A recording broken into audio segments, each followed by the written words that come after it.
합니다. 그럴 정도로 창업에 대한 부분도 많이 생각하시는데요. 우리가 투자하는 데 있어서도 딱 두 가지를 생각한다면 하나는 거주를 하는 주택, 그리고 또 하나는 이렇게 창업을 할 수 있는 또 상가, 이렇게 생각을 하십니다. 그런데 이 상가의 종류도 상당히 많다라는 점을 조금 생각해보고 가실 필요가 있다는 것이죠. 우리가 재테크하는 데 있어서 사실 모를 때는 단순한 것 같지만 또 알고 보면 종류가 상당히 많은 것들이 또 많거든요. 그래서 상가에 대한 부분도 오늘 좀 더 이렇게 좀 자세하게 좀 살펴보는 시간 가져보려고 합니다. 아유, 궁금하네요. 자료 보면서 내용들 짚어주시죠. 네, 오늘 이제 여러분들께 말씀드리려고 하는 내용이요. 바로 상가입니다. 자, 상가인데요. 잠깐만 이게 자료 좀 보고요. 넘어가진 않습니다. 그러니까요. 오늘 그 상가인데요. 상가에 대한 장점이라든가 또는 단점, 그리고 조심해야 될 점을 생각을 해보려고 합니다. 네. 자, 상가, 왜 투자를 하는지 한번 생각해 본다면요.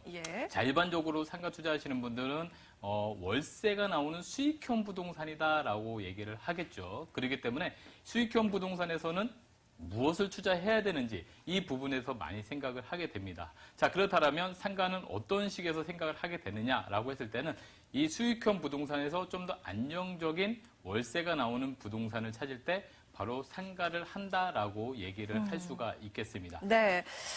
이 상가 하면은 지금 말씀하신 것처럼 여러 투자처 그리고 노후에 대한 대책으로도 많은 분들이 생각하고 계신데요. 그래서 어떤 종류들이 있고 또 어떻게 투자하면 현명한 방법이 될 것인지 오늘 그 부분에 대해서 집중적으로 다뤄보려고 합니다. 상가 하면은 사실 일반적인 상가 시설들 우리가 생각하는 부분이 있을 텐데요. 그 내용들을 뜯어보니까 종류가 굉장히 다양합니다. 그 성향에 따라서 또 상가 투자를 어떻게 가지고 가야 될지 그 방향까지 저희가 확인을 해보실 수 있을 것 같습니다. 자, 사실 상가 하면 전통적인 수익형 부동산의 강자라고 이 상가가 꼽히고 있는데요. 이 자세한 내용 지금 함께하고 계신 분 다시 한번 말씀드릴게요. 자, 오늘 LJ 부동산연구소 임종욱 소장과 함께하고 있는데요. 지금 자료가 준비되어 있는 것 같네요. 네, 다시 한번 자료가 준비됐습니다. 예. 월수익에 대한 기대감이라고 말씀을 드렸었습니다. 월세를 받고 싶어 하는 기대감, 그리고 더불어서 시세 차익도 봤으면 하는 기대감. 상권이 좋아지면 당연히 그 시세 차익도 볼 수 있다는 것이 되겠습니다. 자, 마찬가지로 상업 시장이 확대되면서요. 이런 상가에 대한 니즈가 상당히 많이 늘어나고 있다는 점이 되겠습니다. 자, 그렇다면 우리가 상가를 왜 투자하는지 그 장점이 있겠죠. 장점이라면 바로 안정적인 월수익이죠. 하지만 이 안정적인 것도 제대로 된 상권을 확보하지 못한다면 안정적이지 않을 수 있다. 그렇기 때문에 우리가 좀 더 자세하게 공부를 하고 들어간다면 안정적인 월수익도 가능하다라는 것이고요. 자, 우리가 일반적인 주택 같은 경우에 원룸 사업을 하시는 분들이 특히나 세입자가 상당히 많은데 그게 세입자가 많다 보면 매번 들락날락 거리는 세입자가 많습니다. 그래서 이런 것들이 불편해서 하나의 상가를 갖고 가고 싶다라고 하시는 분도 계시고요. 또 상가 같은 경우에는 일반적으로 장사라는 걸 하고 계시기 때문에 임차인이 부동산을 직접 관리하는 경우가 상당히 많습니다. 그래서 그런 부분 때문에 좀 편하고요. 그리고 또 권리금이 잘 형성되어 있는 상권이 좋은 데서는 또 공실의 우려도 상당히 낮기 때문에 편안하게 월세를 받을 수 있다는 점. 그리고 상권이 성숙도가 높았을 때는 거기에 따른 시세 차익과 또 업종 변경을 따른 월세 상승으로 인한 시세 차익도 그대로 가져갈 수 있다는 것이 바로 장점이 되겠습니다. 자, 하지만 단점도 당연히 있겠죠. 자, 첫 번째가 바로 상권 분석의 어려움이 되겠습니다. 자, 일반적으로 우리가 먹으러는 다녀봤지만 또 장사를 직접 하려고 하거나 또는 투자를 하러 다닐 때는 또 개념이 달라진다는 것이 되겠습니다. 따라서 상권 분석이 좀 어렵다라는 것이 되겠는데 이것이 바로 상권의 이동 때문에 그렇습니다. 자, 일반적으로 장사가 상당히 잘 되는 것 같은데 옆에 좋은 상권이 들어오면서 그 상권이 어느 순간서부터 갑자기 영업 매출이 뚝 떨어지는 경우도 상당히 많습니다. 특히 요즘에는 명동이나 홍대나 이런 데 가보시면 중국 관광객들이 줄면서 이 중국 관광객들로 인해서 또 매출이 줄어드는 그런 효과 때문에 상권이 또 이렇게 쇠퇴되는 그런 경우도 볼 수 있습니다. 더불어서 업종도 상당히 변화가 되고 있는데요. 자, 일반적인 우리가 먹는 치킨도요. 시간이 지나면서 종류가 상당히 변한다는 점입니다. 예전에는 우리가 통닭이라는 걸 먹다가 어느 순간에 뭐 간장치킨도 먹었습니다. 근데 지금 다시 또 통닭이 유행하는 그런 변화도 있다라는 점이 되겠고요. 또 임차인들이 또 좀 다소 좀 성격들이 있는 분들이 좀 많다라는 부분이 있겠고요. 또 여러 가지 미세한 입지에 따른 변동성이 크다라는 점이 좀 단점이 되겠습니다. 자, 종류에 대해서 한번 살펴보겠는데요. 상가의 종류도 상당히 많습니다. 자, 일반적으로 아파트에 거주하시는 분들 많을 텐데요. 아파트 거주하시는 분들 앞에 보면은 일반적인 뭐 미용실이라든가 세탁소라든가 이런 단지 내에 상가가 있습니다. 자, 이 단지 내 상가는 잠시 후에 말씀드리겠지만 안정적인 수익률이 매우 좋다라는 게 장점이 되겠고요. 또 도심권 또는 역세권에 보신다면 주상복합이나 또 오피스텔로 되어 있는 상가가 있습니다. 거기에 1층부터 또는 지상까지 또 상가로 이루어져 있는 것들이 있겠고요. 또 생활과 밀접한 근린 상가, 그리고 또 우리가 일반적으로 뭐 전자상가라든가 또는 의류상가라고 할 수 있는 테마상가, 그리고 상가주택, 거주를 할 수 있는 상가주택, 이렇게 또 이루어져 있습니다. 자, 단지 내 상가부터 한번 살펴본다면요. 자, 일반적으로 상가 투자하시는 분들 제일 안전한 거를 또 선호하시겠죠. 수익률은 다소 낮을지 모르겠지만 안전한 거, 그런 것들이 바로 초보자들이 들어갈 수 있다는 것이 되겠습니다. 사실 수익률이 왜 낮냐? 안전하기 때문에 수익률이 낮을 수밖에 없죠. 안전한 건 누구나 원하기 때문에 매매가가 높을 수밖에 없다라는 거. 그래서 살펴보실 때 입주 가구, 즉 거기에 거주하시는 분 대비 상가 비율을 좀 보셔야 될 필요성이 있겠고요. 일반적으로 100가구당 점포 하나 정도의 비율이 적당하다라고 얘기를 합니다. 그렇기 때문에 일반적으로 가구 수에다가 점포 수를 한번 계산해 보시면 내가 투자해야 될 것인지 한번 계산이 나올 것 같겠고요.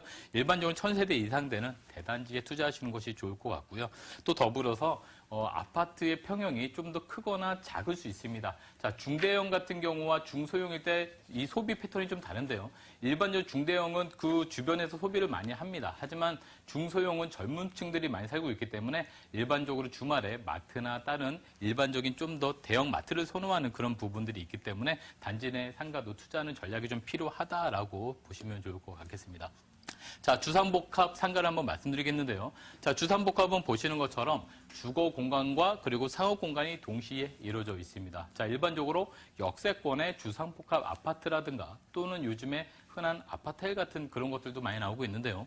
자, 고층으로 올라가면 주거를 하겠지만 밑에 저층에는 상업 공간으로 이루어져 있습니다. 그렇기 때문에 일반적으로 거주하시는 분들의 어떤 수요와 그리고 또 역세권에 대한 수요도 같이 몰릴 수 있다는 부분이 되겠는데요. 자, 요즘에는 역세권에 지하철까지 연결되는 그런 상가들이 상당히 좀 나오고 있습니다. 그렇기 때문에 지하철과 연결된다면 좀 더 많은 이런 기존 상권과의 연결성이 된다는 점이 되겠는데, 자, 일반적으로 합정역 쪽에도 가보신다면 합정역 주변에 최근 주상복합 아파트들이 좀 생기면서 상권, 홍대 상권과 합쳐지는 그런 라인들이 형성되고 있습니다. 일명 홍합 라인이라고도 얘기할 정도로 이렇게 연결되는 부분이 생기겠고요. 당연히 젊은 소비층들이 들어옴으로써 단위 면적당 효율성이 높아집니다. 자, 여기서 단위 면적당 효율성이라는 게 무엇인지 한번 설명을 드릴 텐데요. 자, 단위 면적당 효율성은 뭐냐면요. 이 면적당 높은 수익률을 얘기합니다. 당연히 100평에 나오는 수익률보다 10평에서 나오는 수익률이 높을 때는 단위 면적당 수익률이 높다라고 하는 건데요. 자, 일반적으로 우리가 음식점보다는 판매시설이 그런 면적당 효율성이 높습니다. 자, 판매시설은 일반적으로 뭐 의류라든가 또는 뭐 액세서리라든가 요즘 많이 나오는 뭐 테이크아웃 같은 그런 것들을 판매하는 시설이고요. 일반 음식점들은 사람들이 많이 모여서 동시에 먹고 나가는 그런 업종이 되겠습니다. 그렇기 때문에 판매 시설은 우리가 매입할 때도 면적당 가격이 높겠지만 임대료도 상당히 높다라는 점이고요. 일반적으로 1층 상가가 2층 상가보다는 이런 단위 면적당 수익률이 높습니다. 하지만 이 1층이라고 무조건 2층보다 단위 면적당 높은 게 아니고요. 예를 들어 시골에 가시면요. 2층, 3층에 있을 만한 업종이 1층에 있는 경우도 상당히 많습니다. 하지만 여의도나 강남 쪽에 오신다면 1층에 있어야 될 만한 것들도 2층이나 3층에 있는 경우가 상당히 많다는 거죠. 결국 상권이나 입지에 따라서 다르다라는 부분이 얘기되겠고요. 자, 근린 상가는 우리 생활 속에 아주 가까이 있는 상가를 얘기를 합니다. 자, 생활 속에 인접해 있고요. 생활에 필요한 시설물이 되겠습니다. 그렇기 때문에 우리가 거주만 하지 않고요. 소비를 또 해야 되기 때문에 그 소비할 수 있는 공간의 음식점이라든가 또는 헬스장이라든가 또는 여러 가지 우리가 느낄 수 있는 그런 것들이 또 필요하게 있는 상권이다라고 보시면 되겠고요. 상권이 형성된 지역에 투자하신다면 매우 안정적인 투자를 할 수 있다. 그렇지만 상권이 형성되지 않았을 때는 그 상권을 바라볼 수 있는 눈이 있었을 때 조금 더 거기에 따른 차익을 좀 더 가져갈 수 있다는 것이고요. 자, 택지개발지구 본다면 상업지역이라는 게 있습니다. 자, 아파트가 있고요. 그 가운데 상업지역이라는 게 있는데 우리는 이런 것들을 바로 또 상업지 비율이라고 얘기를 합니다. 자, 주거 대비 상업지역의 면적을 얘기하는데요. 자, 예전에 신도시들은 상업지비율이 상당히 높습니다. 일반적으로 일산이나 또는 분당이나 이런 데 보신다면 상업지비율이 8%가 넘어가고 있는데요. 최근에는 약 2%에서 3% 정도 수준에서 상업지비율이 이루어지고 있다는 점. 그렇기 때문에 장사가 조금 더 안정적으로 될 수 있다는 점이 되겠고요. 또 층별로 1층은 판매점, 그리고 고층으로 올라갈수록 이런 어떤 식당이라든가 또는 호프집이라든가 이런 분포가 된다는 점을 한번 보시면 좋겠습니다.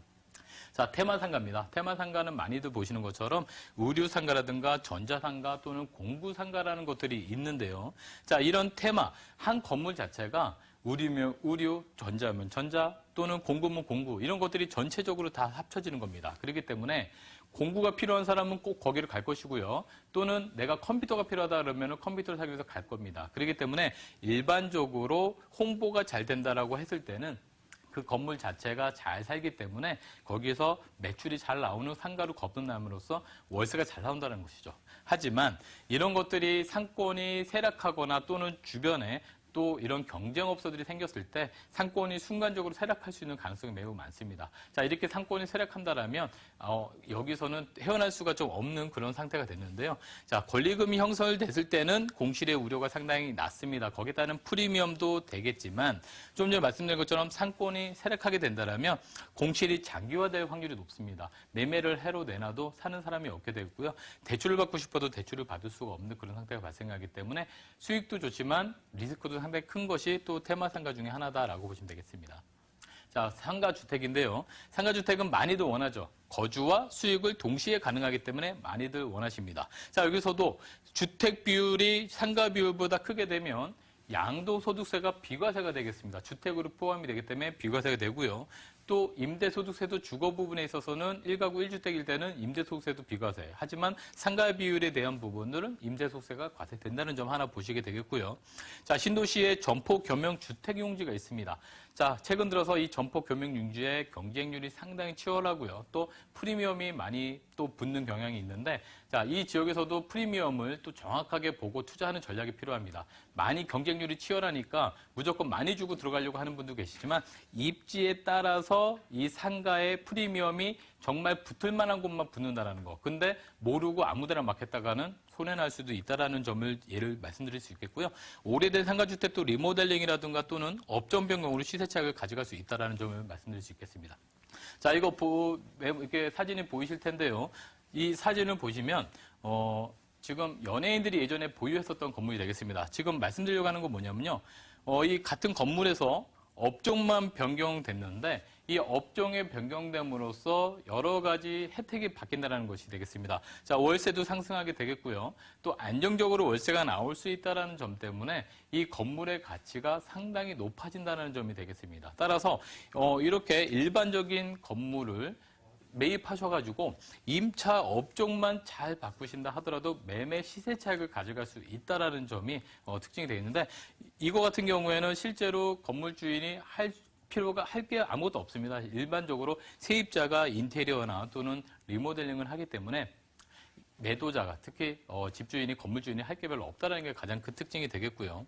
자, 두 번째로는 바로 단독주택이 되겠습니다. 자, 최근에 상권이 새로 형성되는 지역이 되겠는데요. 단독주택의 오래된 단독주택이지만 이것을 매입해서 담벼락을 허물고 또 새로운 카페로서 인테리어를 하게 되니까 이 부동산 자체가 새로운 부동산으로 변모가 되는 그런 되겠습니다. 그래서 일반적으로 상가 같은 경우에 상가 영업을 잘 되고 있는 점을 매입을 하셔서 수익을 가져가시는 방법도 있겠고요. 지금 보여드린 것처럼 기존의 오래된 주택을 사서 리모델링을 통해서 또 새로운 수익을 창출하는 방법도 있고요. 여러 가지 상가는 수익을 창출할 수 있는 방법이 있다는 것을 좀 오늘 말씀드리겠고요. 이런 다양한 것들을 또 이렇게 혼자 고민하지 마시고 이렇게 전문가들과 상의하면서 새로운 수익을 창출하는 그런 어떤 노하우를 좀 발휘하셨으면 좋을 것 같습니다. 네.